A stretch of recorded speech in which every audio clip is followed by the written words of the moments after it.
स्वयं भगवान विष्णु के होश उड़ गए जब एक भक्त ने उनके चेहरे पर लोहे की भारी रॉड दे मारी और चिल्लाया, मेरी सेवा में बाधा डालने का यही दंड है।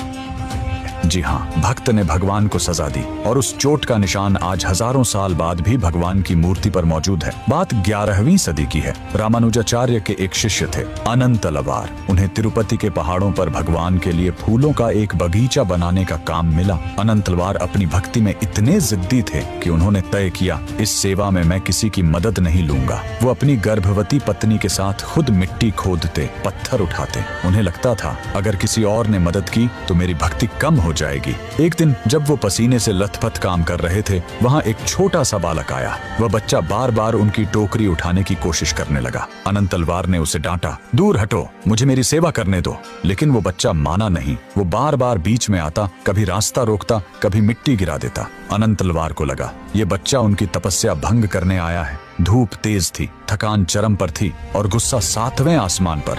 जब उस बच्चे ने फिर से टोकरी को हाथ लगाया तो अनंतलवार का सब्र टूट गया। उन्होंने आव देखा न ताव, हाथ में रखी वही भारी लोहे की रॉड उस बच्चे की तरफ पूरी ताकत से फेंक दी। रॉड बच्चे की ठुड्डी पर जा लगी। वो बच्चा रोते हुए मंदिर के अंदर भाग गया। अनंतलवार ने सोचा कोई गांव का शरारती बच्चा होगा। शाम हुई, वो पूजा के लिए मंदिर पहुंचे। जैसे ही पुजारियों ने गर्भगृह का दरवाजा खोला, वहाँ खड़े हर शख्स की चीख निकल गई। अनंतलवार के पैरों तले जमीन खिसक गई। सामने भगवान वेंकटेश्वर की मूर्ति थी, लेकिन उनकी ठुड्डी से टप टप खून टपक रहा था। तभी अनंतलवार समझ गए वो कोई साधारण बच्चा नहीं था, स्वयं भगवान थे जो अपने भक्त का बोझ कम करने आए थे। अनंतलवार रोते हुए भगवान के चरणों में गिर पड़े।